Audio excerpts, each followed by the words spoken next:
सरकार द्वारा एक अभियान शुरू किया गया है, सुरक्षित स्कूल सुरक्षित राजस्थान। उसके तहत गुड टच और बैड टच के बारे में हम जानेंगे कि गुड टच क्या होता है, बैड टच क्या होता है और हमें इनसे कैसे बचना चाहिए। बहुत सारी दुर्घटनाएं होती है, तो वो दुर्घटनाएं होने से हम कैसे रोकें। कि दुर्घटना होने के बाद क्या बचता है, कुछ नहीं होता है। और हर जगह ये भी नहीं है कि पुलिस है, पुलिस को आप कॉल कर दिया और आपका बचाव हो गया, या सीसीटीवी कैमरे हैं लगे हुए हैं उनसे आपका बचाव हुआ। वो कोई स्थायी इलाज नहीं है। उनसे तो अपराध होने के बाद में ये जानकारी जुटाई जा सकती है कि अपराधी कौन है, उसको पकड़ सकते हैं, उसको सजा दे सकते हैं। लेकिन जब अपराध हो जाता है, क्या आप अपराध के शिकार हो गए, मान लीजिए कि किसी ने आपके साथ गलत काम किया, आपकी हत्या कर दी, आपको कहीं फेंक दिया, आपको कहीं, तो इनसे आपको बचना कैसे? क्या पुलिस है वो अपराधी को सजा देगी, तो बच्चा है माँ बाप का वो तो गया, उसे देखने के लिए नहीं आएगा, और उस माँ बाप की पूर्ति कभी नहीं हो सकती कि एक अपराधी को सजा भी दे देंगे तो भी वो अपना भूल जाए, अपने बच्चे का नहीं भूल सकता। तो इसके लिए सरकार ने एक बहुत ही अच्छी मुहिम जारी की है कि हम इसको अपराध को होने से ही कैसे रोकेंगे, कि अपराध को कैसे हम रोक सकते हैं कि होंगे ही नहीं। तो इसके लिए ये शुरू किया है गुड टच और बैड टच। अब सबसे पहले आपको पता होना चाहिए कि टच क्या होता है। टच का मतलब छूना, स्पर्श करना क्या होता है, टच होता है। अब टच जैसे मान लीजिए कि आप शादी में गए हैं और स्टेज पर वरमाला डाल रहे हैं, दूल्हा दुल्हन, तो फूल बरसाए जाते हैं, वो आपके सर पर आकर गिरता है, तो आपको कैसा फील होता है, कैसा फील होगा, अच्छा या बुरा? अच्छा फील होगा। वो क्या है, गुड टच है कि जो चीजें आपको टच करने पर सुकून देती है, आपको अच्छा फील कराती है, वो सारी गुड टच होती है। और आप रास्ते रास्ते जा रहे हैं, ऊपर से पत्थर गिरा, आपकी सर पर लगी, खून बहने लगा, चोट लगी, आपको दर्द होने लगा, तो आपको कैसा फील हुआ, बुरा फील हुआ कि बुरा लगा, आपको दर्द हुआ, तो वो हो गया बैड टच। तो टच आप समझ गए कि बुरा टच कौन सा होता है और अच्छा टच कौन सा होता है। अब सबसे पहले देखिए कि अच्छा टच है वो कौन कौन सा है। तो अच्छा टच या सुरक्षित स्पर्श, बेटा पानी पिएगा, कि सुरक्षित स्पर्श है वो कैसे होगा। तो सबसे पहले माता पिता के द्वारा आपको प्यार और स्नेह दिया जाता है, तो वो क्या है, गुड टच है। ये माता पिता आपको गोद में भी लेके आपको सहला लेते हैं, गले भी लगा लेते हैं, आपके लाड प्यार करते हैं, तो वो कैसा टच है, गुड टच है। गुड टच समझ में आ गया। पहला क्या है, माता पिता द्वारा जो प्रेम और स्नेह दिया जाता है वो गुड टच होता है, ठीक है। दूसरा गुड टच कौन सा होता है, जब छोटे बच्चों को माता नहलाती है, आपके छोटे भाई बहन हैं, उनको आपकी मम्मा नहलाती है ना, तो वो स्पर्श भी कैसा है, अच्छा स्पर्श है, वो भी गुड टच की श्रेणी में आता है, ठीक है। दो गुड टच आपने समझ लिए। पहला माता पिता के द्वारा प्रेम और स्नेह के रूप में, दूसरा जब छोटे बच्चों को मां नहलाती है वो स्पर्श भी अच्छा स्पर्श होता है। तीसरा स्पर्श जब आप अपने दोस्तों और परिवार के साथ में बाहें डालकर, जैसे इसमें दिखाया है, इस तरह से मिलते हैं, स्पर्श करते हैं, तो वो भी क्या होता है, गुड टच होता है, ठीक है। तो तीसरा टच ये है। देखो कि गुड टच कौन कौन से होते हैं। तो पहला टच हमने देखा माता पिता के द्वारा प्यार और स्नेह के रूप में टच होता है, वो कैसा होता है, दूसरा जब माँ छोटे बच्चे को नहलाती है तब टच करती है, वो भी कैसा होता है, गुड टच होता है। तीसरा कि आप दोस्तों के साथ में मिलते हैं, जैसे इस पिक्चर में आपको दिखाया है या परिवार के सदस्यों के साथ जब खुशी के पल होते हैं वो आप शेयर करते हैं, तो ये टच भी कैसा है? गुड टच है। और चौथा, माता पिता या समाज के अन्य संबंधित व्यक्तियों के द्वारा जब आपको आशीर्वाद दिया जाता है, या जैसे आप मंदिर जाते हैं, मस्जिद जाते हैं, तो पुजारी जी के द्वारा या मौलवी के द्वारा आपको जो आशीर्वाद दिया जाता है, जो इस तरह से टच करते हैं, तो वो टच भी कैसा होता है? क्या आपको अच्छा फील होता है ना? जब आपको पुजारी जी या मौलवी जी आशीर्वाद देते हैं तो कैसा फील होता है? अच्छा फील होता है। तो वो कैसा है? Good touch. और अगला कि शिक्षकों के द्वारा जब आपकी सराहना की जाती है या शाबाश किया जाता है, वो भी कैसा होता है? गुड टच होता है। और जब माता पिता की उपस्थिति में डॉक्टर के पास आप जाते हैं, जब आपको सर्दी जुकाम हो जाता है तो आप डॉक्टर के पास जाते हैं, डॉक्टर आपकी नर्व चेक करते हैं, टच करते हैं आपको, तो आपको दवाई अच्छी देंगे और आप ठीक हो जाएंगे। तो वो टच भी आपको कैसा लगता है? मैंने दे दिया है, अभी मैं बिल्कुल स्वस्थ हो जाऊंगा, तो वो भी कैसा होता है? गुड टच होता है। तो गुड टच आपको समझ में आ गया? कौन कौन से गुड टच होते हैं? जब माता पिता स्नेह के रूप में, प्रेम के रूप में आपको स्पर्श करते हैं, माता पिता आपको स्पर्श करेंगे तो स्नेह और प्रेम के रूप में ही करेंगे, तो वो टच कैसा होता है? टच होता है। दूसरा, जब छोटे बच्चे को माँ नहलाती है, वो भी कैसा है? टच है। दोस्तों के साथ या परिवार के सदस्यों के साथ जब आप मिलते हैं, वो भी कैसा होता है? गुड टच होता है। और जब पुजारी जी या मौलवी जी आशीर्वाद देते हैं आपको, तो वो भी टच कैसा होता है? यदि शिक्षक आप अच्छा काम करते हैं, आपको मोटिवेट करते हैं, शाबाशी देते हैं, तो वो भी कैसा होगा? दादा दादी आपको आशीर्वाद देते हैं, वो भी क्या है?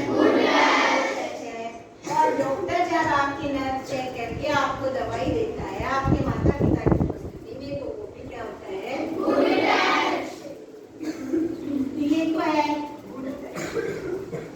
अब देखिए कि आपको टच के बारे में सिग्नल कौन देता है?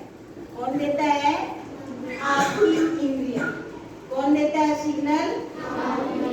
आपकी इंद्रियां देती है। इंद्रियां कौन कौन सी अपनी?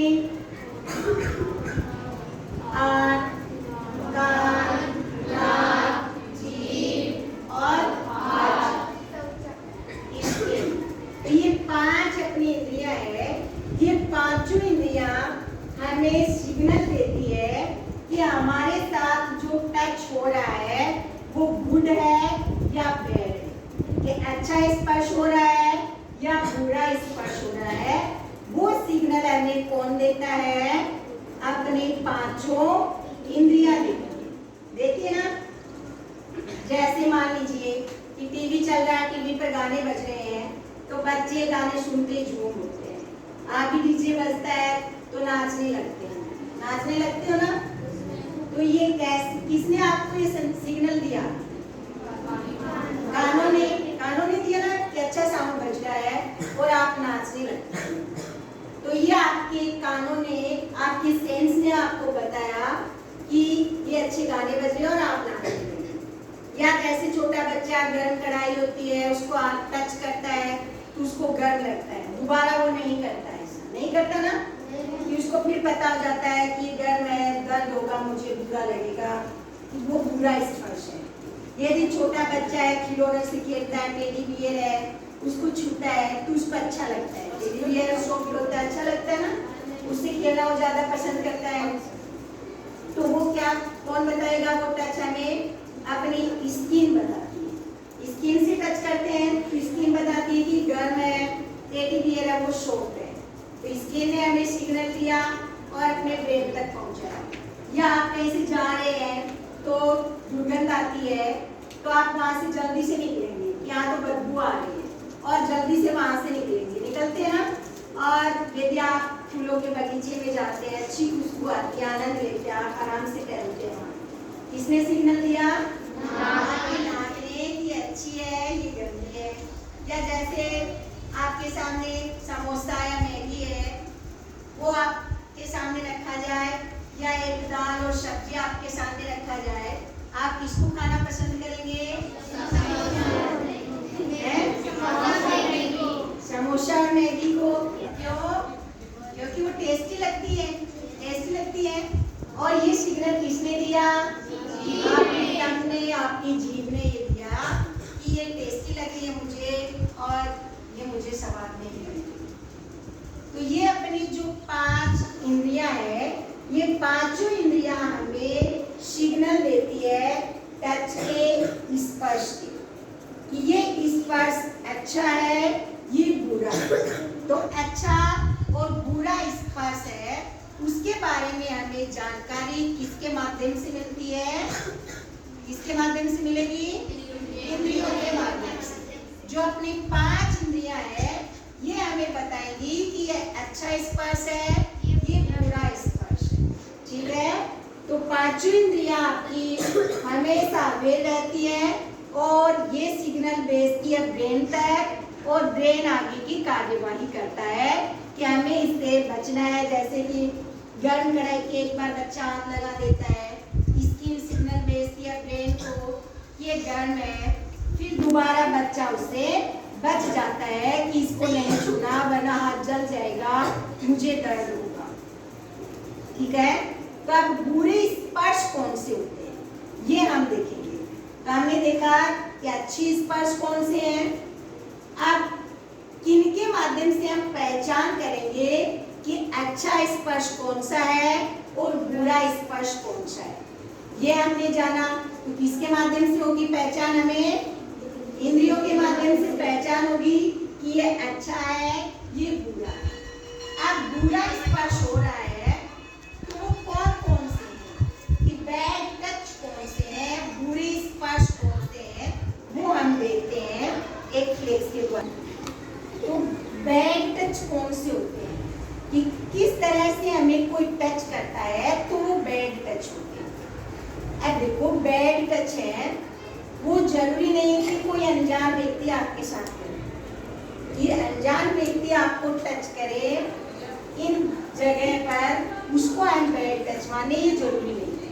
ये बैड टच है, जितने भी जो एक्सपर्ट है वो जो आंकड़े निकालते हैं तो उनमें 80% जो टच है वो बैड टच है, वो रिश्तेदार और परिचित व्यक्तियों द्वारा ही किए जाते हैं। वो आपके पड़ोसी भी हो सकते हैं, आपके चाचा मामा फूफा भी हो सकते हैं, चाचा चाची भी हो सकते हैं, बड़ा दीदी भाई बहन भी हो सकता है, कोई भी हो सकता है।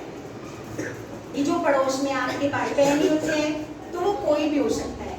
तो ये आपको दिमाग में रखना है कि बैड टच केवल अपरिचित व्यक्तियों द्वारा ही नहीं होता है। बैड टच के जो 80% मामले हैं वो आपके परिचित ही होते हैं, परिचित लोगों द्वारा ही किया जाता है। तो अब देखिए कि कौन कौन से टच है वो बैड टच है। तो सबसे पहले अपने बॉडी पार्ट्स है, उन 4 बॉडी पार्ट्स पर जो टच होता है उसको आप बैड टच की श्रेणी में मानेंगे। ये हमेशा आपको याद रखना है कि ये इन जगह पर कोई भी हमें टच करता है, चाहे वो चाचा चाची हो, चाहे ताऊ ताई हो, चाहे पड़ोस का भैया दीदी हो, कोई भी हो, वो यदि अपने इन 4 बॉडी पार्ट्स पर टच करता है तो वो बैड टच है और आपको उसका विरोध करना है कि ये गंदी बात होती है, इस तरह से स्पर्श नहीं करना चाहिए, नहीं करना आपको। तो आप उसका पहले विरोध करेंगे, फिर आप अपनी मम्मा को या आपके जो भी विश्वास पाते हैं उसको जरूर बताएंगे। तो 4 जगह कौन कौन सी हैं? सबसे पहली कि आपके होठों पर कोई भी टच करता है तो वो बैड टच होता है। दूसरा, आपकी छाती पर कोई भी टच करे वो बैड टच की श्रेणी में आता है। तीसरा, दोनों पैरों के बीच में कोई भी टच करे वो भी बैड टच की श्रेणी में आता है। चौथा, आपकी कमर के नीचे के पार्ट पर जो भी टच करे वो बैड टच की श्रेणी में आता है। तो बॉडी पार्ट की 4 जो टच है वो आपको हमेशा याद रखनी कि 4 जगह पर, चाहे आपका परिचित हो या अपरिचित कोई भी हो, यदि वो इन 4 जगह पर टच कर रहा है तो बैड टच की श्रेणी में आता है। आपको उससे सावधान हो जाना है, आपको उसका विरोध करना है और अपने विश्वास पात्र को भी बताना है कि ये गंदा आदमी है, इस तरह की ये टच करता है। ठीक है, तो 4 बैड टच कौन से हैं समझ में आ गए? कौन कौन से हैं? होठों पर, छाती पर, दोनों पैरों के बीच में, कमर के नीचे, तो ये 4 जगह पर जो टच होंगे वो बैड टच। ये पहला बुरा टच जो बॉडी पार्ट से संबंधित है, समझ में आ गया? अब दूसरा बुरा टच, यदि किसी अनजान व्यक्ति के द्वारा आपको कोई असहज स्पर्श किया जाए, असहज यानी इस तरह से अनजान व्यक्ति आपको स्पर्श करे कि आपको बुरा लगे कि ये गंदा व्यक्ति है, क्या आपके मन में उसके प्रति छवि ये बन जाए कि गंदी हरकत कर रहा है, ये गंदा व्यक्ति है, तो वो भी बैड टच आ रहा है। अभी कोई अनजान जगह पर आप जाते हैं, कोई ट्रांसपोर्ट, जैसे आप घूमने के लिए जाते हैं, बस किसी ढाबे पर रुकी है या किसी अनजान बस में आप बैठे, हो सकता है कोई बुरा व्यक्ति बस में भी हो, तो वो भी आपको बैड टच कर सकता है, उससे भी आपको अवेयर रहना है। इस तरह से अनजान गाड़ी में आपको नहीं बैठना है। और कोई गार्डन में आप घूमने के लिए जा रहे हैं, तो कोई व्यक्ति है, चाहे पड़ोसी के साथ ही आप गए हैं, वो भी आपको गार्डन में ऐसी जगह लेके जा सकता है जहाँ पर लोग कम आते जाते हैं, तो वहाँ जाने से आपको बचना है। हो सकता है कि वहाँ आपके साथ बुरा हो सकता है।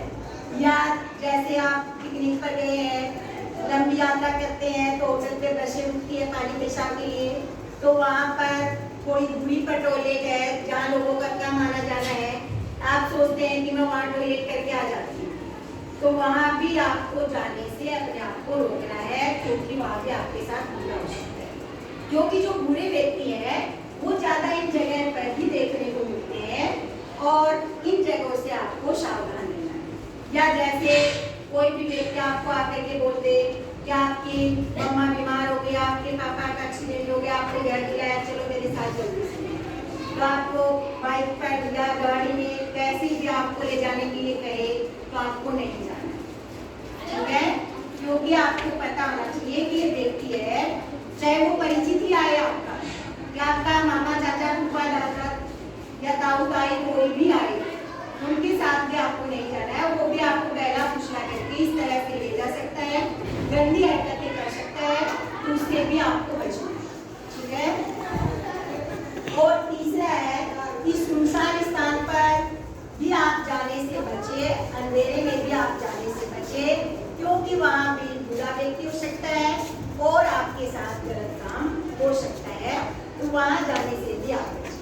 छोटे बच्चे होते हैं, हो सकता है उनके घर में कोई गेस्ट आए, कोई रिश्तेदार आए, और वो रिश्तेदार उनके घर में ही उनको कहीं ऐसी जगह ले जाए कि दूसरे कमरे में, कि घर वाले उस कमरे में नहीं आते जाते हैं, या जहाँ पर अंधेरा होता है घर में उस जगह पर लेके जाए कि चलो वहाँ चलो आप, तो आपको वहाँ बिल्कुल नहीं जाना है, क्योंकि वहाँ भी आपके साथ कुछ ही गलत हो सकता है, इसलिए वहाँ भी जाने से आपको बचना है।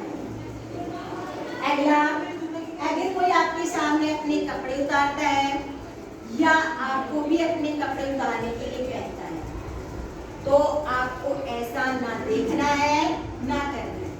कि आपके सामने कोई कपड़ा उतारे तो आपको क्या करना है, वहां से चले जाना है। और आपको ये बोल देना है, वो लड़की भी हो सकती है, जरूरी नहीं है कि आप लड़कियां हैं तो लड़कों से इस तरह की चीजों से बचें, लड़की भी कर सकती है। यदि लड़की भी आपके सामने इस तरह की हरकतें करती है या आपकी इन पार्ट्स को छूती है, तो वो भी बैड टच है।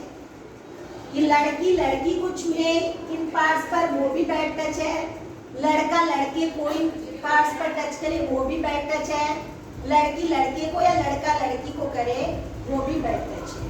तो आपको सभी से अवेयर रहना है, सावधान रहना है, अपने आप को बचा कर रखना। आपको डिजिटल तरीके से भी कोई टच कर सकता है, डिजिटली टच भी आपको कर सकते हैं।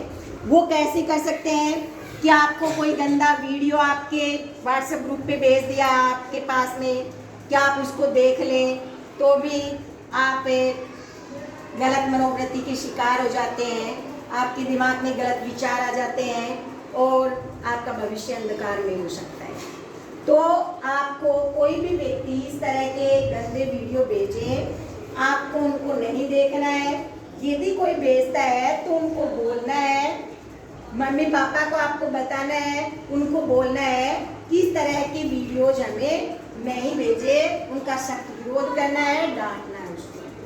सबसे पहले तो जो डिजिटल उपकरण जो भी है उन सब का आप यूज ही करें, मिस यूज बिल्कुल नहीं करें। या आपको जब इनकी ज़रूरत हो, अच्छी चीज़ें देखनी हो, तभी इनको आपको यूज करना है, अन्यथा नहीं करना है।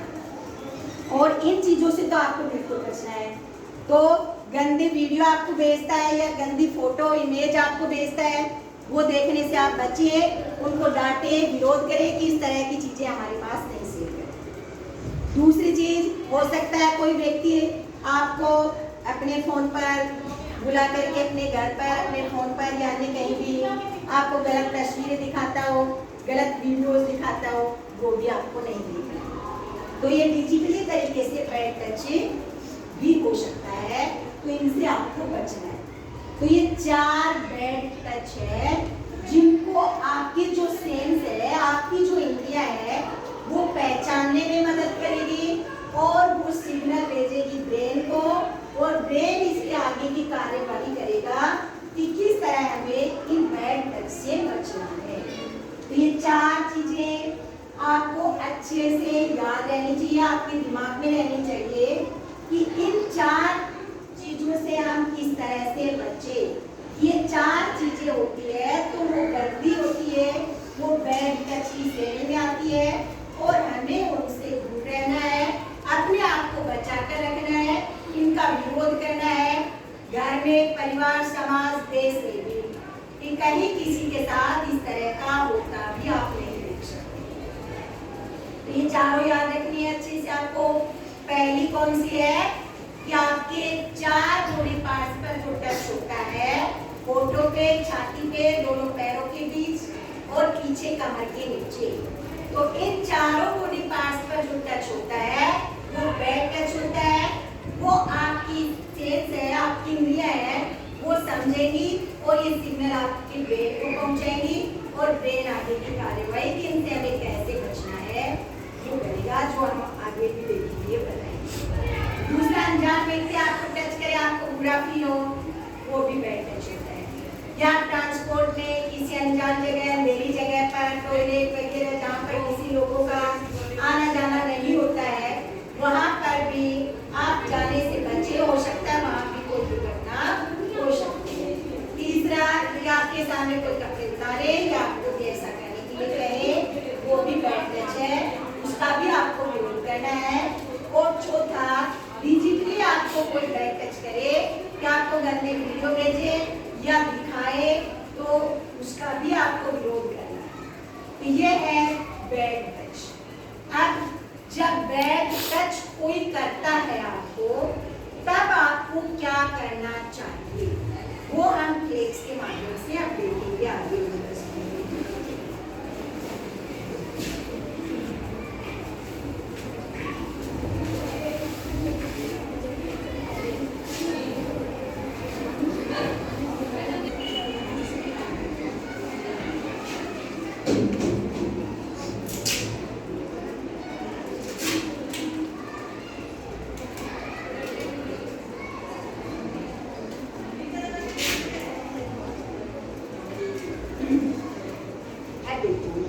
यदि आपको बैड टच होता है, असुरक्षित स्पर्श होता है, तो आपको क्या करना चाहिए। सबसे पहले तो आपको समझ में आ गया कि बैड टच कौन से होते हैं, जो 4 हमने फ्लेक्स के माध्यम से अभी देखे थे। जो आपकी सेंस है, जो आपकी इंद्रिया है, वो पहचान पाएगी कि इन स्थानों पर टच करने से, इस तरह से हमें छूने से बैड टच होता है, असुरक्षित स्पर्श होता है, और इन असुरक्षित स्पर्श से हमें कैसे बचना है। तो सबसे पहले यदि आपको कोई बैड टच करता है तो आप क्या बोलेंगे, नो। जोर से आप चिल्लाएंगे नो।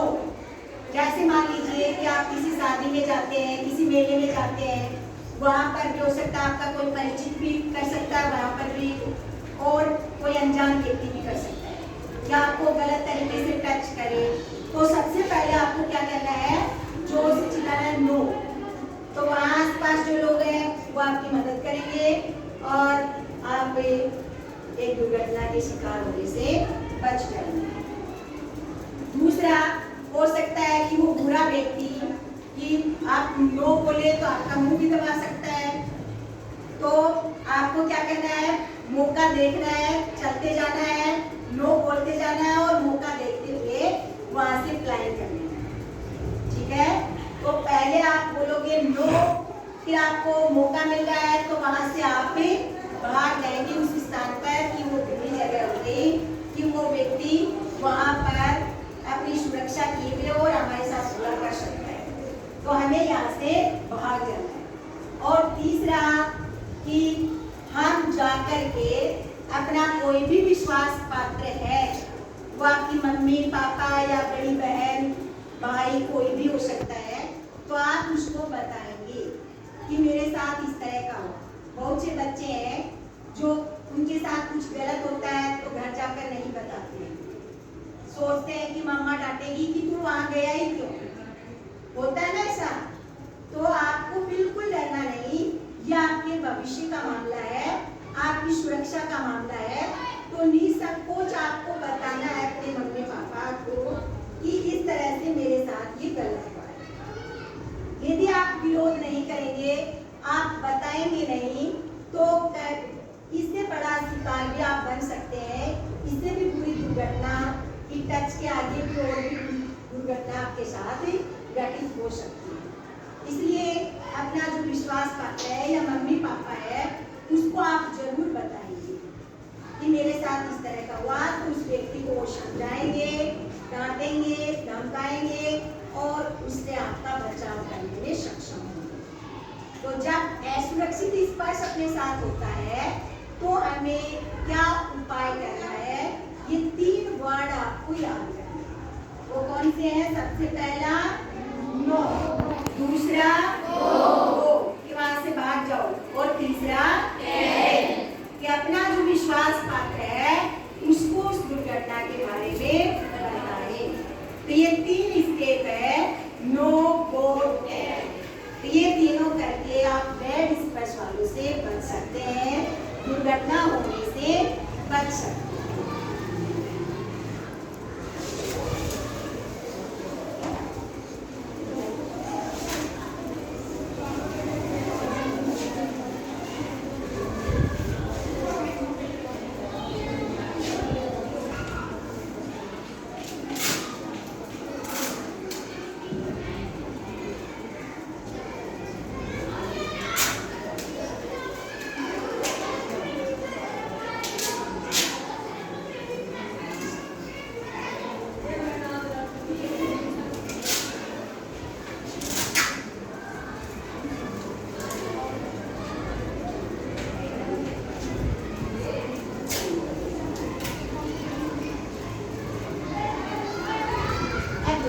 जैसे मैंने आपको बताया कि ज्यादातर जो 80% जो मामले होते हैं वो आपके परिचित के द्वारा होते हैं। यह भी सर्वे किया गया, पढ़ने देखा, बहुत सारी चीजें आती है कि उनमें अधिकतर जो दोषी होते हैं, बुरे व्यक्ति होते हैं, कुकृत्य करने वाले व्यक्ति होते हैं, वो आपके परिचित होते हैं। कि जिसके साथ कुकृत्य किया गया है वो उसके रिलेटिव होते हैं, किसी भी तरीके से वो उनके रिश्तेदार भी हो सकते हैं, चाचा ताऊ भी हो सकते हैं या पड़ोसी भी हो सकता है, तो वो आपके परिचित ही होते हैं।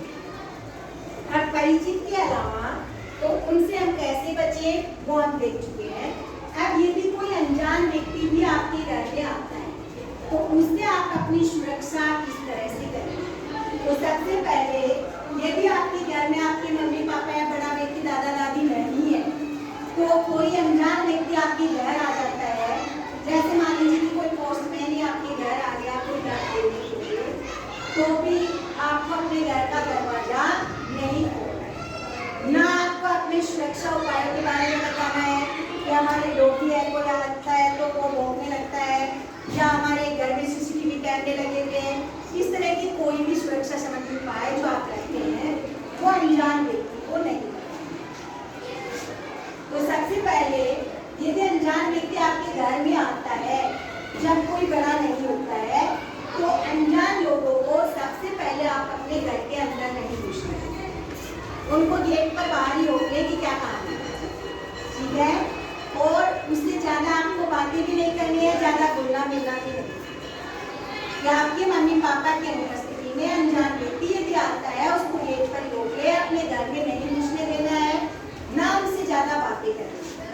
दूसरी चीज़, यदि कोई पार्सल आया है या कोई भी कुछ भी आया है, तो आपको यदि वो पूछते हैं अपने सुरक्षा उपाय के बारे में, तो आपको कुछ नहीं करना।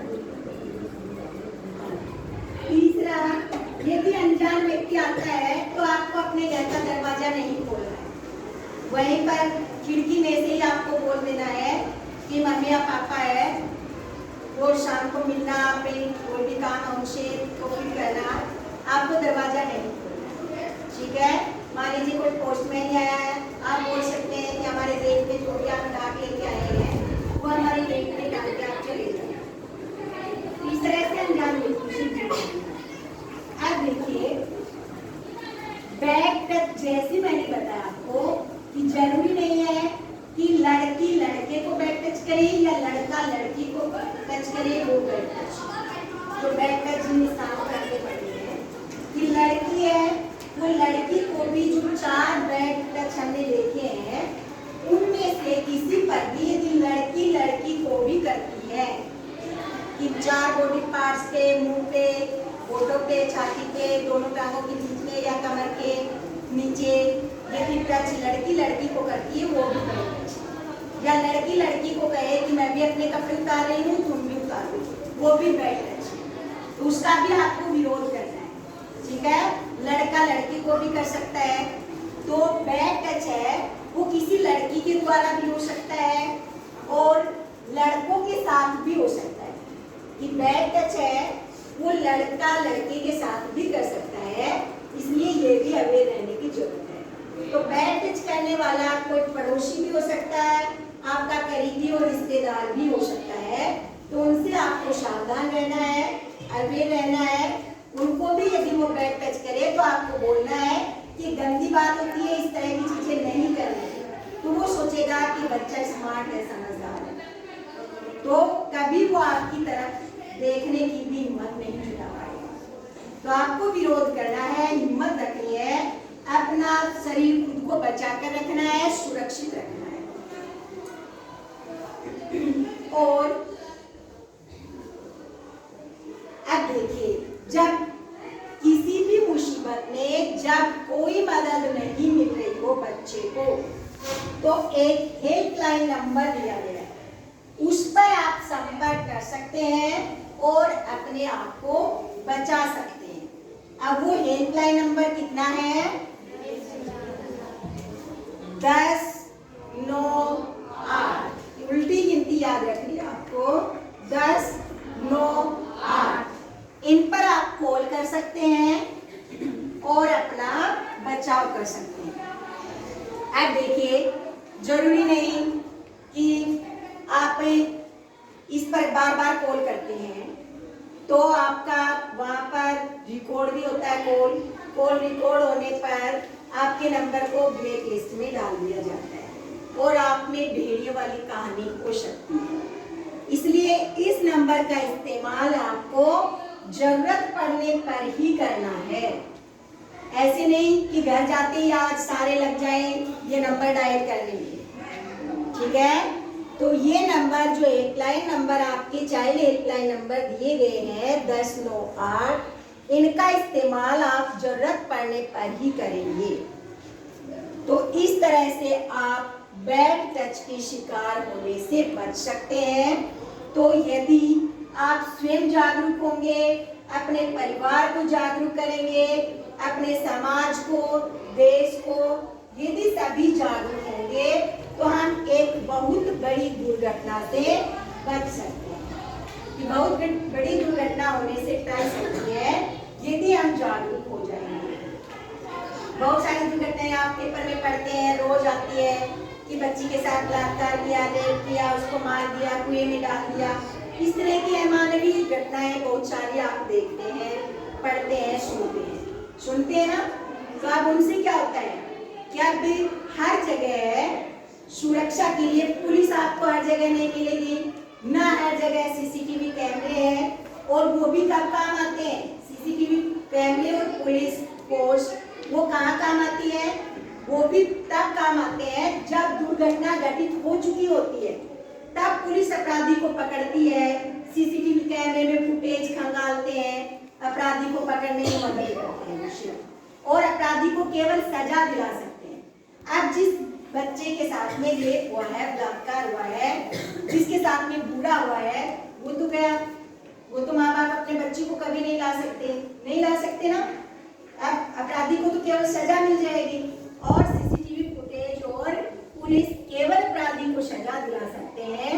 हमें स्वयं की रक्षा हम स्वयं ही कर सकते हैं और वो किस माध्यम से? अपने सेंस है, अपनी इंद्रियां है, उनको अवेयर करके इंद्रियों से हम महसूस करें कि बैड टच कौन सी। जब हमें बैड टच की जानकारी होगी तो हम बैड टच जब भी किसी के द्वारा हमारे साथ होगा हम उसका विरोध करेंगे और अपनी सुरक्षा के उपाय स्वयं करेंगे। तो बैड टच यानी अपराध को होने से रोकता है। जो चीजें आज हम सीख रहे हैं वो किस लिए सीख रहे हैं? कि अपराध घटित हो चुका, पुलिस आएगी, कैमरे देखेगी, अपराधी को सजा मिलेगी। लेकिन हम तो वो काम कर रहे हैं जो दुर्घटना घटित होने से हमें बचाए, कि हमारे साथ बुरा हो ही नहीं, वो हमें करना है। और वो कब होगा? जब आप अच्छे से समझ पाएंगे कि बैड टच क्या होता है और हम इससे कैसे बच सकते हैं। तो जो 4 चीजें फ्लेक्स के माध्यम से मैंने आपको बताई कि बैड टच कौन से हैं, और दूसरे फ्लेक्स में मैंने बताया कि बैड टच से सुरक्षा कैसे कर सकते हैं आप। तो कैसे करेंगे? नो गो और फिर भी यदि काम नहीं चलता है, कोई अनजान व्यक्ति होता है, वो हमारे साथ गंदी हरकतें करता है, कहीं पर भी मिल जाता है, तो चाइल्ड हेल्पलाइन नंबर दिए हैं, इन नंबर पर आप सूचित कर सकते हैं और अपने आप को सुरक्षित रख सकते हैं। ठीक है, तो आपको घर जाके किसी भी तरह की बैड टच की घटनाएं आपके साथ होती हैं तो आपको डरना नहीं है कि मम्मी डांटेगी मुझे, क्या वहाँ गई क्यों, ऐसा आपने किया है क्यों, कि मुझे ये डांटेगी। ये आपको दिमाग में बिल्कुल नहीं रखना है। यदि इस तरह की भावनाएं आप दिमाग में रखोगे तो आप एक बहुत बड़े कुकर्म का शिकार बन सकती हो। आपको बताना है आराम से कि मेरे साथ वहाँ पर ये गंदी हरकतें हुई। जो आप पेपर में पढ़ते हो बहुत सारी घटनाएं इन्हीं से होती है। वो घर पे बताते नहीं है कि इज्जत चली जाएगी, बेइज्जती होगी, इस तरह से वो घर पे बताते नहीं है और फिर नतीजा निकलता है कि उनकी हत्या ही कर दी जाती है। तो इस तरह से हमें अपने आप को जागरूक बनना है, समाज को भी जागरूक बनाना है और जो बैड टच, गंदी हरकतें, गंदे कुकृत्य हो रहे हैं उनका विरोध करना है और अपने आप को बचाए रखना है। ठीक है, तो जरूर आज जाके अपनी मम्मी को भी आप बताएंगी कि हमें इस तरह से गुड टच, बैड टच के बारे में बताया गया है, बैड टच कौन से होते हैं और उनसे हम कैसे बच सकते हैं, ये सारे आप जुड़ जाएंगे।